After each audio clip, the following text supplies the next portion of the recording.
Hello everyone, welcome back in our class biochem 311 और lecture number है हमारा 4।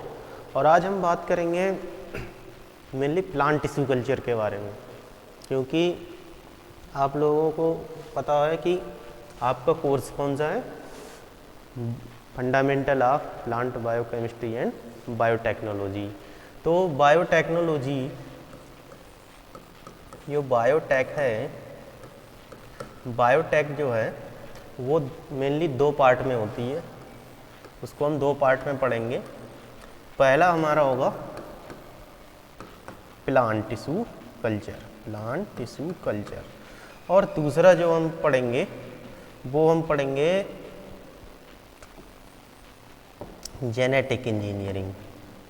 तो जितने भी कल्चर होंगे, क्योंकि आज का जो आपका लेक्चर है उसमें सभी कल्चर्स हैं, तो हम आज बात करेंगे प्लांट टिश्यू कल्चर के बारे में। बाकी जो हमारी जेनेटिक इंजीनियरिंग होगी वो अगले जो हमारे टॉपिक आएंगे उनकी बात हम करेंगे जेनेटिक इंजीनियरिंग में।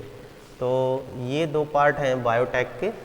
तो आज हम बात करेंगे अपने प्लांट टिश्यू कल्चर में कल्चर्स के बारे में। कल्चर्स के बारे में आज हम बात करेंगे। तो सबसे पहला हमारा कौन सा था, ऑर्गन कल्चर।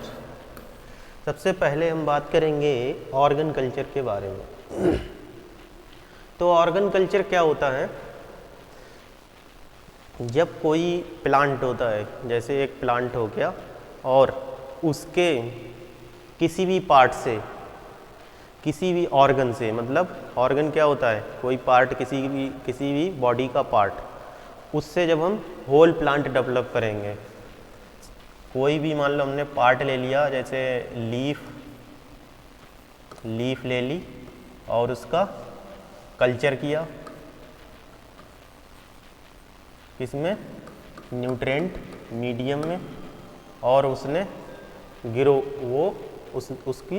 वो ग्रो कर गया और वो हो गया, और फिर उससे जो बनता है प्लांट, तो इसको हम क्या कहते हैं, ऑर्गन कल्चर कहते हैं। तो जो हमारी प्लांट टिश्यू कल्चर होती है, सबसे पहले आप जान लो कि प्लांट टिश्यू कल्चर में कौन कौन से कल्चर हैं। तो जो हमारी प्लांट टिश्यू कल्चर होती है उसमें मेनली कौन कौन से कल्चर हैं, organ culture, embryo, organ culture, जिसमें आज हम सबसे पहले बात करेंगे ऑर्गन कल्चर की।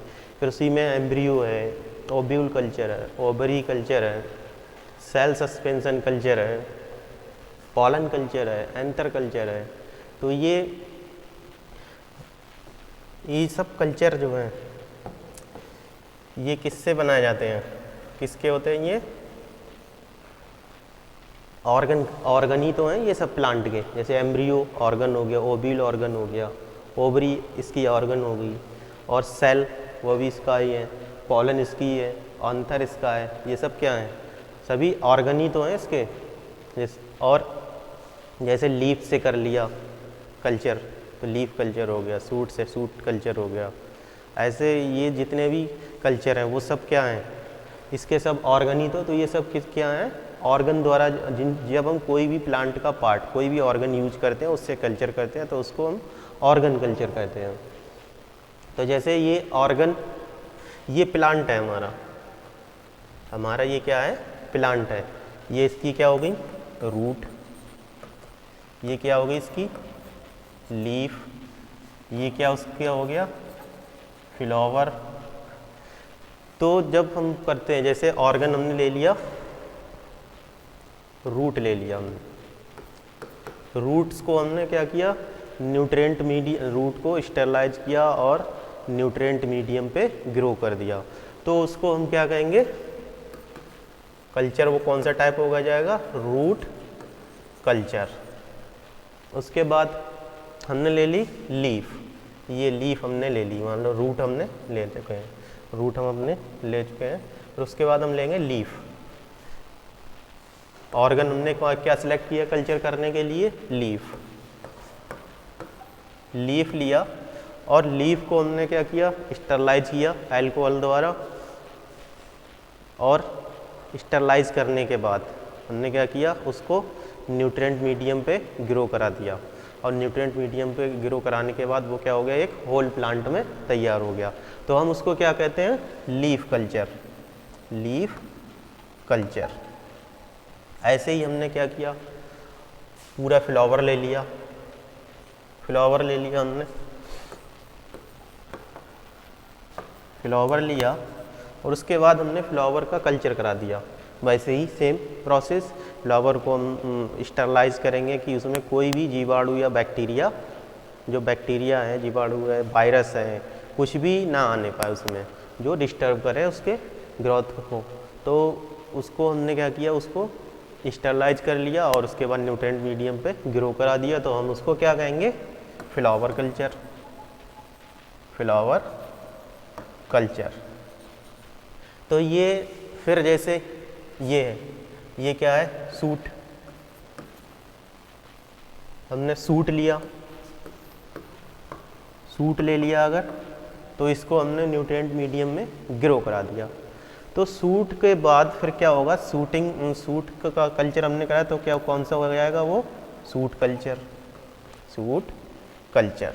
तो इस तरह से ये क्या होता है, किसी भी जब हम ऑर्गन को, तो ऑर्गन कल्चर क्या हो गया, जब हम प्लांट के कोई भी ऑर्गन को लेकर जब हम कल्चरिंग कराते हैं, उससे नया प्लांट ग्रो करते हैं, नया प्लांट रीग्रो करते हैं, तब हम इस प्रक्रिया को क्या कहते हैं, ऑर्गन कल्चर कहते हैं। तो ऑर्गन वो कोई से भी हो सकते हैं, रूट, लीफ, फ्लावर, सूट। तो ये हमारी बात होगी इसकी। फिर ऑर्गन कल्चर जो होता है वो दो भागों में बटा होता है। एक तो होते हैं वेजिटेटिव पार्ट, वेजिटेटिव पार्ट हो गए, और वेजिटेटिव पार्ट हो गए, वेजिटेटिव पार्ट और रिप्रोडक्टिव पार्ट। तो रिप्रोडक्टिव पार्ट और वेजिटेटिव पार्ट, इनका जब हम कल्चर करते हैं, इनका अलग, ये भी सब क्या है, ऑर्गन ही है इसके। जैसे लीफ का, सूट का, रूट का, और फ्लावर का वो सूट टिप हो गई, सूट टिप का भी हम कराते हैं। तो ये हमारे किस में आ गया, जैसे लीफ का हमने कराया तो वो आ गया लीफ कल्चर में, सूट का सूट कल्चर, रूट का रूट कल्चर आ गया। सूट टिप का जब हम कराएंगे तो किस में आ जाएगा, सूट टिप कल्चर। और फिर रिप्रोडक्टिव पार्ट में आते हैं, जैसे कंप्लीट फ्लावर। फ्लावर क्या है, रिप्रोडक्टिव पार्ट ही तो है, इसी से तो सब होता है, इसमें ही तो फर्टिलाइजेशन होता है, फिर उसके बाद इसी में सीड बनते हैं। ये क्या है, रिप्रोडक्टिव ऑर्गन है, इसी में सब क्या होते हैं, मेल और फीमेल पार्ट होते हैं फ्लावर में। वो है, वो वेरी करता है कि कौन सी क्रॉप है, बाइसेक्सुअल क्रॉप होगी तो दोनों होंगे, और अलग होमो, और अगर वैसी होगी कि किसी का कुछ फसलें ऐसी होती हैं जिनमें अलग अलग होते हैं। जैसे पपाया है, उस पर क्या है, मेल फ्लावर अलग प्लांट में होते हैं, फीमेल फ्लावर अलग प्लांट में होते हैं। मक्का अगर हो गई तो उसमें सेम फ्लावर, सेम प्लांट पे दोनों फ्लावर होते हैं, जैसे मेल ऊपर, और कॉब क्या होती है, फीमेल, और टेसल क्या होता है, मेल। तो फिर ओवरी कल्चर हम कर लेते हैं, ओवरी का कल्चर कर लेते हैं, ओव्यूल का कर लेते हैं, एम्ब्रियो का, एंथर का, पॉलन का। एम्ब्रियो का कल्चर कर लिया हमने, एंथर का कर लिया, पॉलन का कर लिया। तो ये क्या हो गया, हमारे रिप्रोडक्टिव पार्ट। तो इन सब का जब हम कल्चर कराते हैं, जब ऐसे पार्ट लेके हम कल्चर, तो उसको हम क्या कहते हैं, ऑर्गन कल्चर। तो यहाँ पे हम आपको एक थोड़ा रूट कल्चर के बारे में बता रहे हैं कि रूट कल्चर, तो रूट कल्चर क्या होता है, the culture of excite radical tips of aseptical where they are induced to grow independently under control condition। जब हम रूट का कल्चर कराते हैं असेप्टिकल कंडीशन में, कंट्रोल कंडीशन में, और वो लिक्विड और सॉलिड मीडियम में, न्यूट्रिएंट मीडियम में ग्रो कराते हैं, तब हम उसको क्या कहते हैं, रूट कल्चर कहते हैं। प्रिंसिपल इसका क्या होता है, in vivo plants are not suitable. जो इन वीवो कंडीशन हो, नेचुरल कंडीशन में जो प्लांट होते हैं वो सुटेबल नहीं होते हैं। Young seedling are very sensitive to toxic sterilant. और जो यंग सीडलिंग होती है, जो प्लांट एकदम ग्रो किया है, जैसे प्लांट हमने बोया और ये ग्रो ही किया है, तो ये क्या होती है, यंग सीडलिंग होती है, are very sensitive to toxic sterilants. और वो सेंसिटिव होती है जब हम स्टरलाइज करते हैं या कोई टॉक्सिक सब्सटेंस आ गया उसके लिए बहुत ही सेंसिटिव होती हैं। So the excise radical tips aseptically germinated seed, इसीलिए हम यूज करते हैं रेडिकल टिप्स जो होती हैं किसकी, असेप्टिकल जर्मिनेटेड सीड की। सीड को हम क्या करते हैं, स्टरलाइज करने के बाद जो असेप्टिक हो जाता है उसमें कोई भी उसको स्टरलाइज कर लेते हैं, उसके बाद उस सीड को जर्मिनेट करते हैं, वो असेप्टिकल हो जाता है, जिससे कि उस पर कोई भी जर्म, वायरस, बैक्टीरिया, फंगस कुछ नहीं होता। उसको करने के बाद उसकी रूट टिप को हम क्या करते हैं, कल्चर कर लेते हैं। इम्पॉर्टेंस क्या क्या है इसका कल्चर का,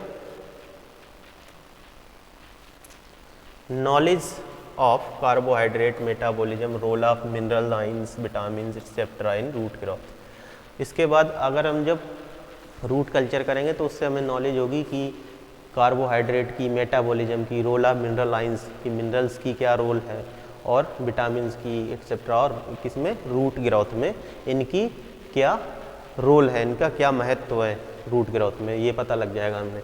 फिर information regarding the dependence of root on shoot, फिर information regarding the root on shoots for growth hormones, और उसके बाद हमें इंफॉर्मेशन हो जाएगी कौन सा जो केमिकल है वो किसके लिए रिस्पॉन्सिबल है। जो पीजीआर होते हैं हमारे प्लांट ग्रोथ रेगुलेटर होते हैं, प्लांट ग्रोथ हार्मोन्स होते हैं, कि इनमें कौन सा हम यूज करें कि वो रूट के लिए ग्रोथ करे, सूट के लिए ग्रोथ करें, ये हमें इन्फॉर्मेशन हो जाती है। Study of effective various compounds on root growth, और हम इससे हम क्या कर सकते हैं, स्टडी कर सकते हैं कि कौन कौन से कंपाउंड हैं जो रूट ग्रोथ के लिए आवश्यक हैं। ये हमारी इसकी इम्पोर्टेंस है रूट की। तो रूट ऑर्गन कल्चर, ये देखिए ये क्या है, hairy root culture of resources in solid media, in liquid media. ये क्या है, हेरी रूट है, इनको स्टरलाइज हमने कर लिया, उसके बाद हमने क्या किया, ये सॉलिड मीडिया है, मतलब ठोस जिसको बोलते हैं सॉलिड, मतलब गाढ़ा होता है, लिक्विड एकदम तरल होता है, ये सॉलिड होता है, और ये लिक्विड मीडिया पे ग्रो करा के दिखाया गया है। हेरी रूट होती हैं जो रूट्स होती हैं, तो रूट्स फिर इन पे क्या होते हैं, हल्के हल्के हेयर्स होते हैं, तो वो हेयरी रूट्स यहाँ पे ग्रो कराई गई हैं। एडवांटेज क्या क्या होते हैं हेरी रूट कल्चर के, advantage of hairy root culture, तो एडवांटेज हम देख लेते हैं यहाँ पे। The hairy root system is genetically and biosynthetically stable.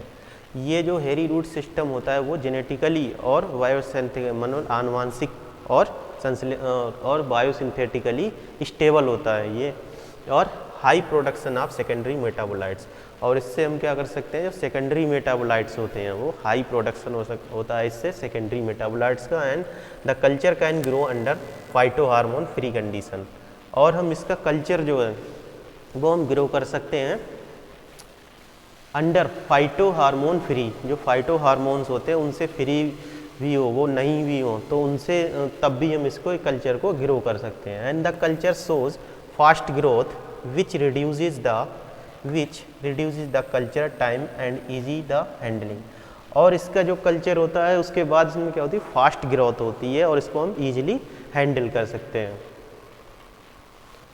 Application क्या क्या है रूट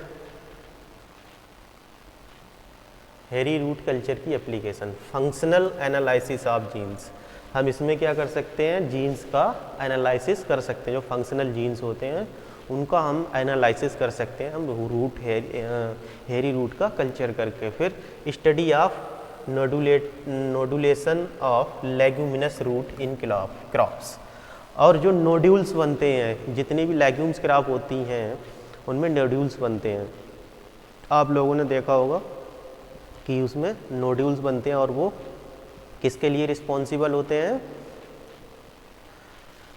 जो हमारी वायुमंडल की क्या होती है, नाइट्रोजन, उसको फिक्सेशन करते हैं ज़मीन में, सॉइल में, उससे क्या होती है, हमारी रिक्वायरमेंट को कम करते हैं वो, कि हमें नाइट्रोजन अलग से जो खाद उर्वरक देना पड़ता है वो कम देना पड़ता है, तो उसमें ये फ़ायदेमंद होते हैं जो नोड्यूलेशन होते हैं, नोड्यूलेटिंग बैक्टीरिया होते हैं। तो उसके जो लेगुमिनस रूट होती हैं इस कल्चर द्वारा हम उनकी भी स्टडी कर सकते हैं। फिर प्रोडक्शन ऑफ सेकेंडरी मेटाबोलाइट, इसके द्वारा हम प्रोडक्शन कर सकते हैं सेकेंडरी मेटाबोलाइट्स का। एंड द कल्चर में change the composition of metabolites, और इस कल्चर को हम कंपोजिशन सेकेंडरी मेटाबोलाइट्स के कंपोजिशन में चेंज कर सकते हैं, बदल सकते हैं। And the culture can use भी रीजेनरेट ए होल प्लांट, और इस कल्चर के द्वारा हम होल प्लांट में भी इसको कन्वर्ट कर सकते हैं। इसके द्वारा हम होल प्लांट को भी ग्रो कर सकते हैं, पूरा प्लांट बना सकते हैं। फिर initiation and development of secondary vascular tissue, और इसके द्वारा हम इनिशिएट करा सकते हैं या डेवलपमेंट करा सकते हैं किसका, सेकेंडरी वेस्कुलर टिश्यूज़ का। तो ये इसके हो गए एप्लीकेशन।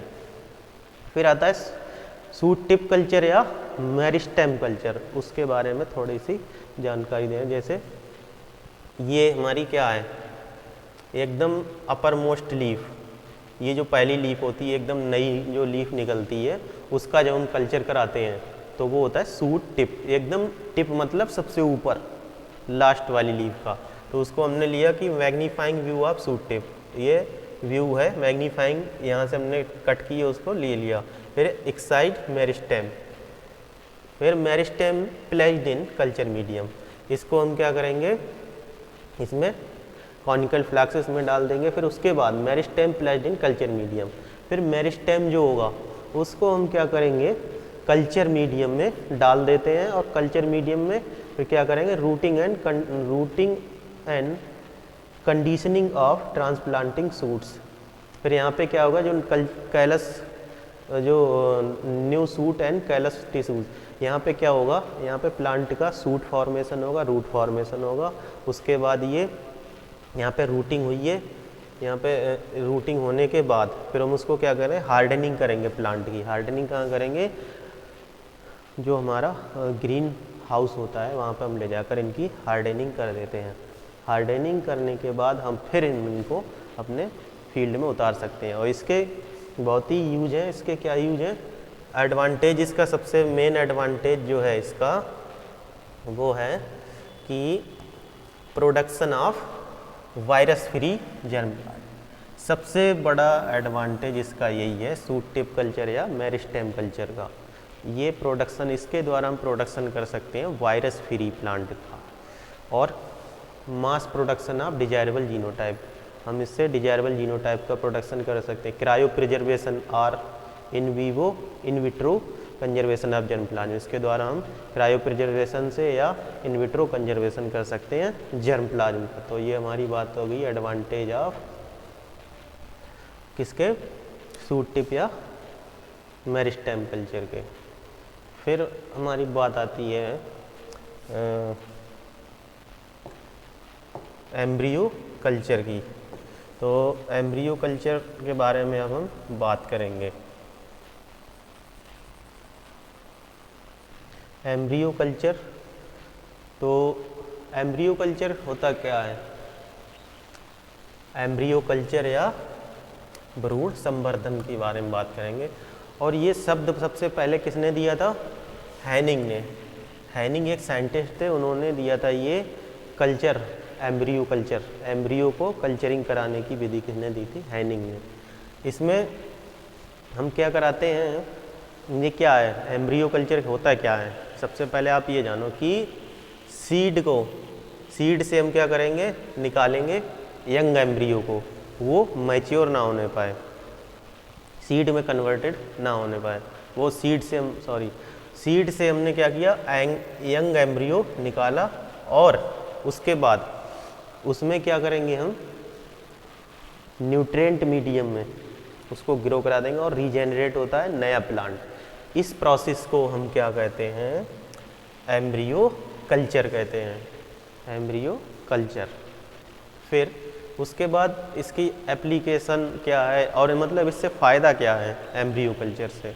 तो एम्ब्रियो कल्चर का फ़ायदा ये होता है कि प्लांट, सबसे पहले क्या होता है, सीड, फिर प्लांट होगा, सीड होगा, उसके बाद सीड को जब हम जर्मिनेट होगा सीड, वो किस में कन्वर्ट होगा, प्लांट में, प्लांट से फिर फ्लावरिंग होगी, फिर फ्लावरिंग से क्या होगा, सीड बनेगा, सीड बनने के बाद फिर वो मैच्योर होगा, मैच्योर के बाद फिर सीड बन जाएगा। ठीक है, मैच्योर होने के बाद फिर से सीड बन जाएगा, फिर सीड। तो ये प्रोसेस इनकी, ये प्रोसेस ऐसे ये चलती रहती है। तो ये प्रोसेस जनरली कितने दिनों में होती है? किसी प्लांट में 120 दिन में हो जाती है, कि कोई 140 दिन लेता है। वो वैरायटी के ऊपर डिपेंड करता है कितने दिन की वैरायटी है। तो ये इस साइकिल को शॉर्टनिंग करने के लिए, अगर हम कोई वैरायटी का सिलेक्शन कर रहे हैं, उसको शॉर्टनिंग करने के लिए हम यहाँ पे एम्ब्रियो कल्चर का इस्तेमाल कर सकते हैं। कैसे? जैसे सीड जर्मिनेट हुआ, प्लांट तैयार हुआ, फ्लावरिंग हुई, फ्लावरिंग के बाद उसमें सीड फॉर्मेशन हुई है फर्टिलाइजेशन के बाद, फिर क्या है वो सीड मैच्योर नहीं होने पाए। सीड मैच्योर होने से पहले ही हम क्या करेंगे, सीड जो होगा उसमें से यंग एम्ब्रियो को, जो एम्ब्रियो है यंग, उसको हम क्या करेंगे, निकाल लेंगे। सीड से यंग एम्ब्रियो हमने निकाल लिया, यंग एम्ब्रियो निकाल लिया। तो यंग एम्ब्रियो से जब हम उसको कल्चर करा देते हैं न्यूट्रिएंट मीडियम में, यंग एम्ब्रियो को जब हम कल्चर करा देते हैं न्यूट्रिएंट मीडियम में, और उसके क्या बन जाता है, whole plant.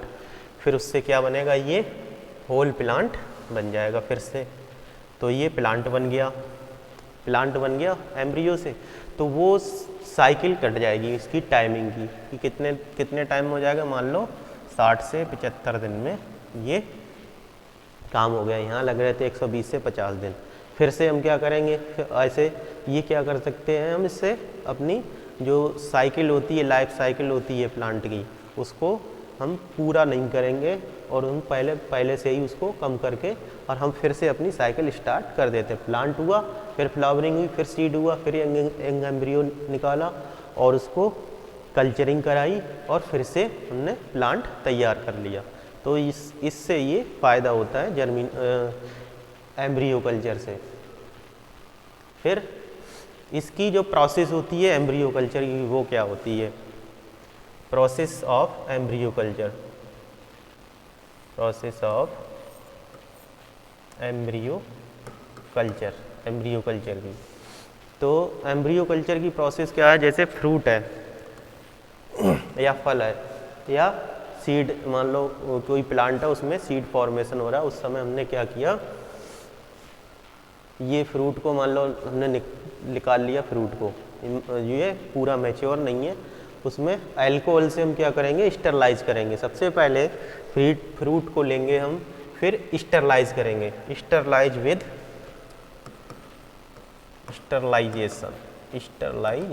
Sterilization with alcohol. Sterilise कर लिया हमने अल्कोहल से, फिर क्या किया, 95% जो अल्कोहल है, फिर उसके बाद फल से हमने क्या किया, सीड निकाल लिया, आइसोलेट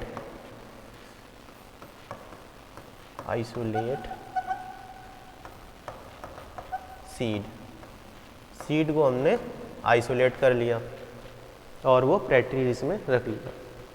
फिर सीड से हम आइसोलेट करेंगे एम्ब्रियो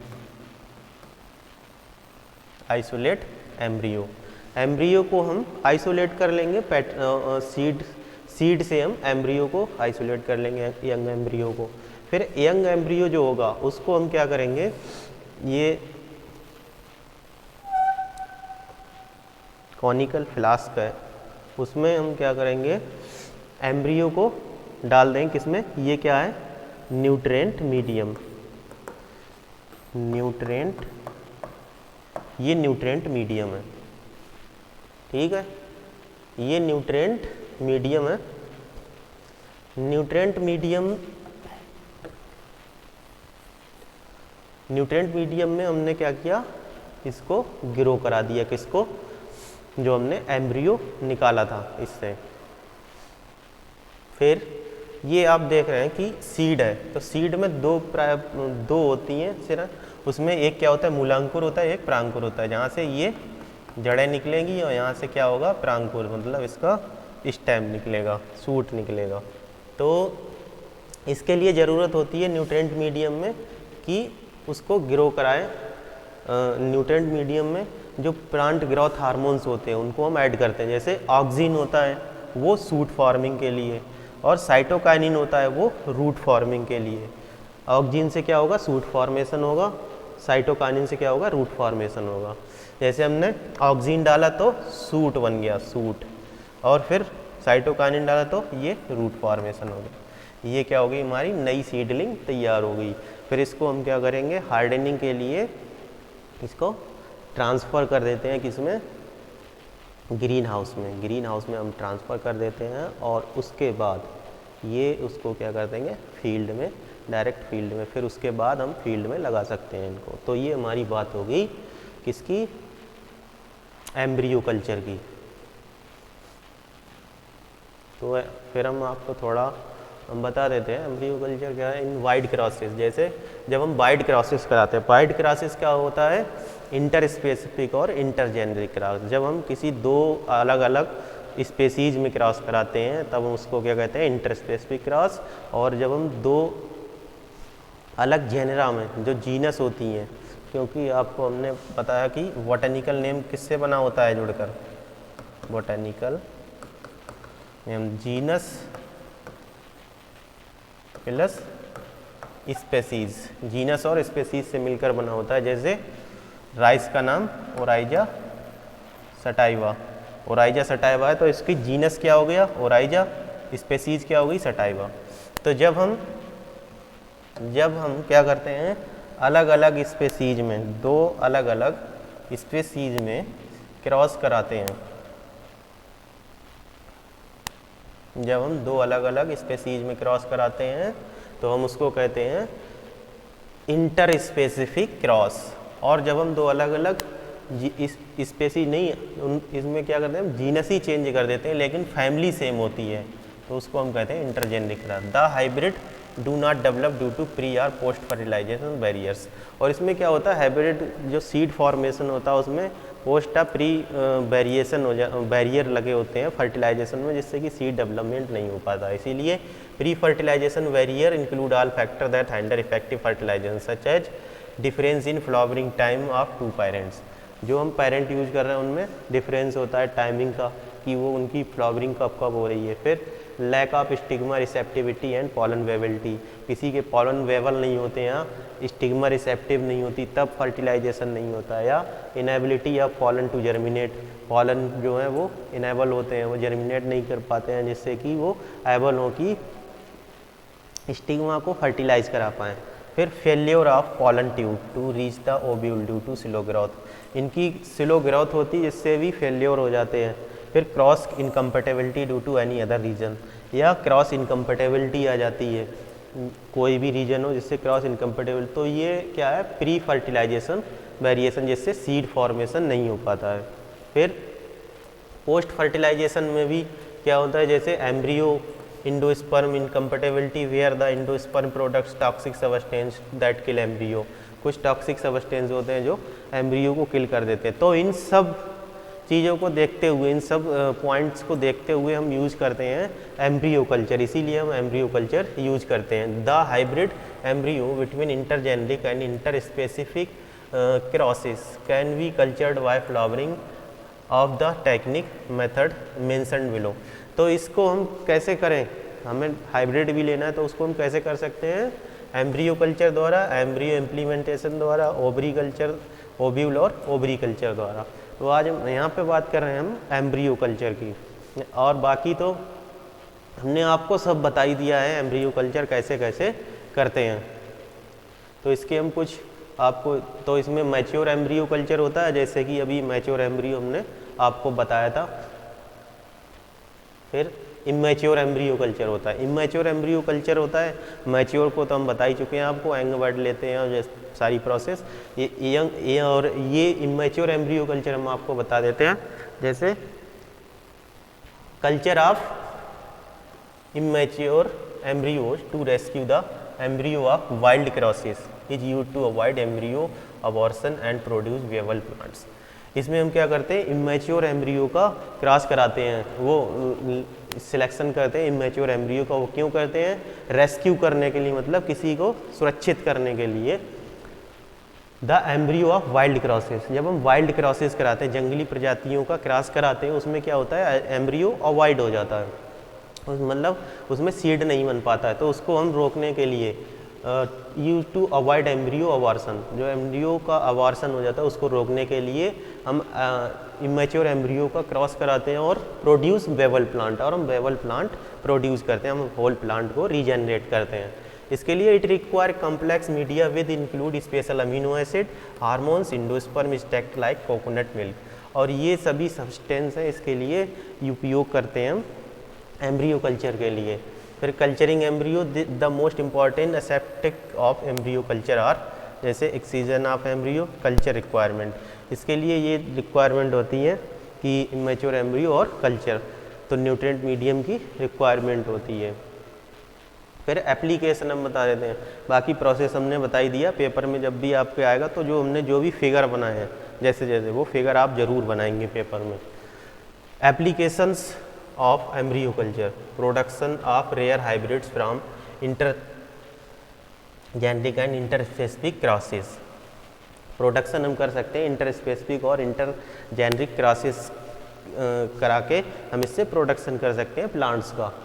तो वो कौन कौन से, जैसे सीरियल में हॉर्डियम बल्गेर और सिकेल सीरियल का क्रॉस कराया गया, Triticum durum Secale cereale, Triticum aestivum और एजिलोस स्पेल्टोइडस, ये सब क्या हैं, फैमिली इनकी सेम है इसमें, और क्या है इनकी स्पेसीज अलग अलग हैं या जीनस अलग अलग है, तो इंटर स्पेसिफिक और इंटरजेनेरिक क्रॉसेस हैं इसमें, तो उनको हम क्या कर रहे हैं यहाँ पे प्रोडक्शन कर लेते हैं। ऐसे ही लेगुमिनस में क्या है, एरेचिस हाइपोजिया, एरेचिस मैनिटोला, तो इसमें देखो क्या है, जीनस सेम है, जीनस सेम है एरेचिस, लेकिन हाइपोजिया इधर मैंटिकोला, तो ये जो क्या है, ये दोनों डिफरेंस हैं, ये डिफर हैं दोनों, तो ये क्या है, इंटर स्पेसिफिक क्रॉस है। जैसे फेजुलस वल्गैरिस, फेजुलस ये भी इंटर स्पेसिफिक क्रॉस है, तो ये इनके द्वारा इन पे क्रॉस कराने के बाद हम इनके एम्ब्रियो को रेस्क्यू करते हैं और वो मैच्योर वो एम्ब्रियो कल्चर द्वारा हम इनके प्लांट को रीग्रो करा लेते हैं, जिससे कि इनका प्रोडक्शन संभव हुआ है, किसके द्वारा, एम्ब्रियो कल्चर द्वारा। तो ये इसके फ़ायदे हैं एम्ब्रियो कल्चर के। Development of disease assistant plant, development of, इसके द्वारा हम डिजीज असिस्टेंट प्लांट का भी डेवलपमेंट कर सकते हैं, जैसे embryo culture has been useful in evolving disease assistant plant, example tomato resistant to virus, fungi and nematode, जैसे लाइकोपर्सिकान एस्कुलेंटम और लाइकोपर्सिकान पेरिविनियम का जब क्रॉस कराएगा, इनका एस्कुलेंटम और पेरिविनियम का जब क्रॉस कराया, उसके बाद ये जो है टोमेटो रेसिस्टेंट किसके अगेंस्ट हुआ, वायरस, फंजाई और निमेटोड, और ये कैसा क्रॉस है, इंटर स्पेसिफिक क्रॉस है। फिर उसके बाद पोटैटो का क्रॉस कराया, पोटैटो का क्रॉस कैसे कराया, resistant to potato leaf roll virus के लिए, सोलेनम ट्यूरेसम और सोलेनम एटुविरोजम, तो ये इंटर स्पेसिफिक क्रॉस हुआ दोनों का, तो ये हमने करा दिया क्रॉस, और रेसिस्टेंट हो गया किसके, पोटैटो लीफ वायरस के अगेंस्ट रेसिस्टेंट वैरायटी हमें मिल गई पोटैटो की। तो ये सब संभव हुआ है किसके द्वारा, एम्ब्रियो कल्चर द्वारा। तो इस टॉपिक में हम इतनी बात करेंगे कि हमने ऑर्गन कल्चर पढ़ा और एम्ब्रियो कल्चर पढ़ा। तो एम्ब्रियो कल्चर में कौन कौन से कल्चर थे, मैच्योर एम्ब्रियो कल्चर और इमैच्योर एम्ब्रियो कल्चर। और ऑर्गन कल्चर में क्या था, जैसे ऑर्गन से हमने बनाया कि लीफ की बना ली, लीफ का देखो लीफ कल्चर हमने बनाया था ऑर्गन कल्चर में, ऑर्गन में जैसे रूट का रूट कल्चर हो गया, लीफ का लीफ कल्चर हो गया, फ्लावर का फ्लावर कल्चर हो गया, सूट का सूट कल्चर हो गया। तो ये सब हमारे कल्चर थे। तो आज के लिए इतना ही, और फिर मिलते हैं नेक्स्ट लेक्चर में। Thank you.